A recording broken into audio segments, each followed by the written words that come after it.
Hello mga guys, my today's video ay magte-training tayo ng fire training sa Regional Office. Yan po ang aming mga kasama. Meron kaming service. Yung iba dyan, hindi naman magte-training. Yung iba magte-training sa ibang yung visa medical training. Pero kami magte-training kami ng fire training para sa aming safety sa aming shop. Kami ang mga representative.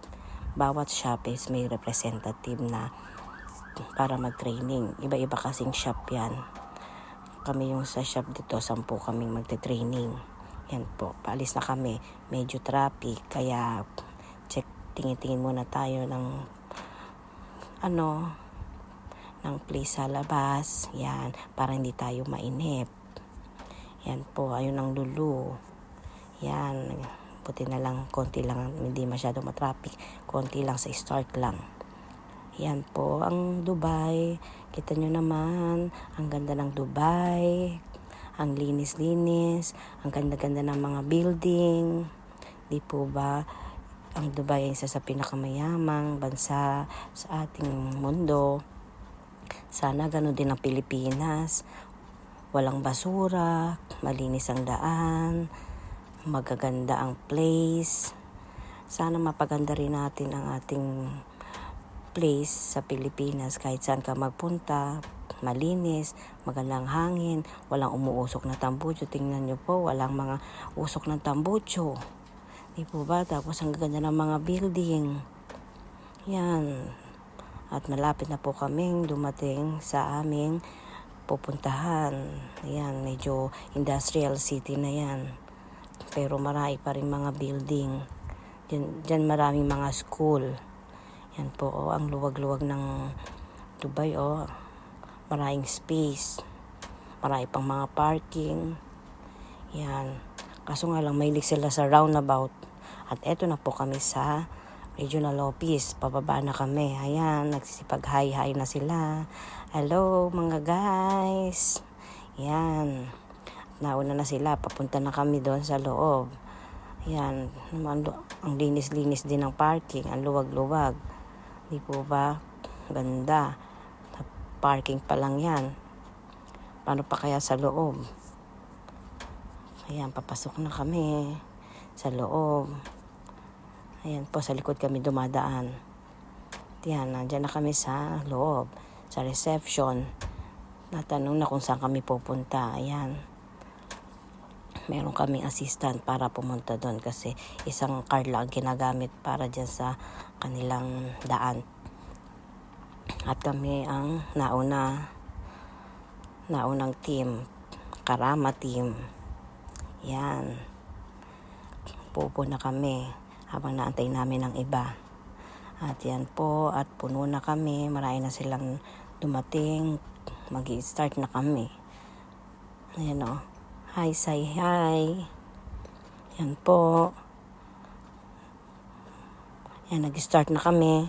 Yan, nag-start na kami kaya tahimik na ang lahat. Pinakikinggan kung paano ang pag-apula ng apoy. Kailangan din nating matuto kung paano ang mag-apula ng apoy.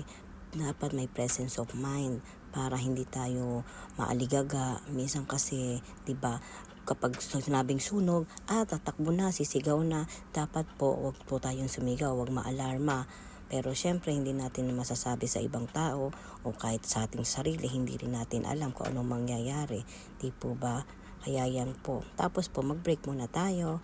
At ayan, kain-kain muna kami ng pamerienda nila. Ayan po ang pantry nila. Ang luwag, libre ang tsaa, libre ang kape kasi may machine sila doon. Yan si Olvida, tuwan-tuwa kasi nakapag-break time na. Yan, cheers daw. Yan ang aming break time, coffee at croissant, tsaka cookies. Yan, sabi niya, picture daw, kaya post naman kami.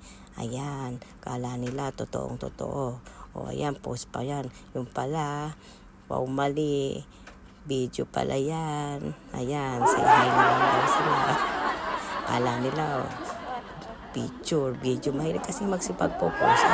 Tapos po, natapos na ang break time, mag-start na ulit tayo ng training. Yan po, tinuturo na ang paano ang ng fire extinguisher. Ayan po, kailangan yung pull out the pin.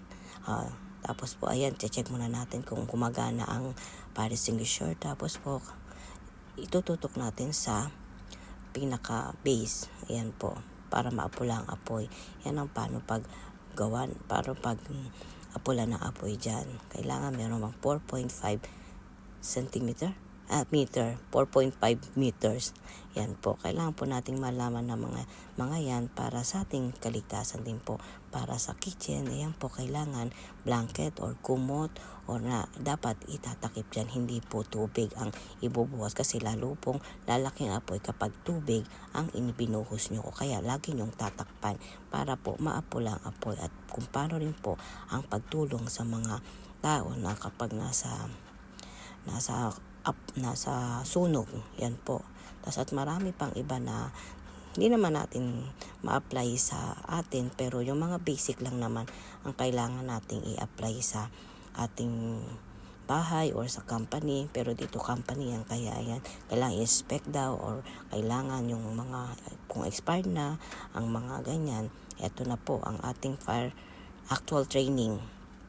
Yan po, nag-aantay na kami sa labas at isa-isa po kaming magpapatay ng apoy. Yan, first time po namin yan. First time ko pong magpapatay ng sunog. Ayan.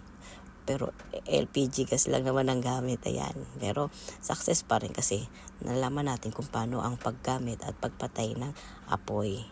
Yan, isa-isang tinitingnan. Ayan, isa-isa. Pero okay naman, kasurvive ang Karama team. Kasi madali lang naman, follow the instruction lang naman. Ayan, last na si Cecil. At tapos na, ganun lang kadali. Ayan, tapos na kami mag-training, naantay na namin ang aming bus. Ayan, habang nag-aantay, video muna.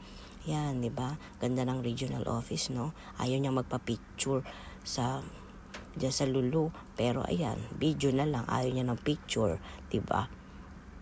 Ito po, ayan na po ang aming service at salamat po sa inyong panonood. Please like and subscribe.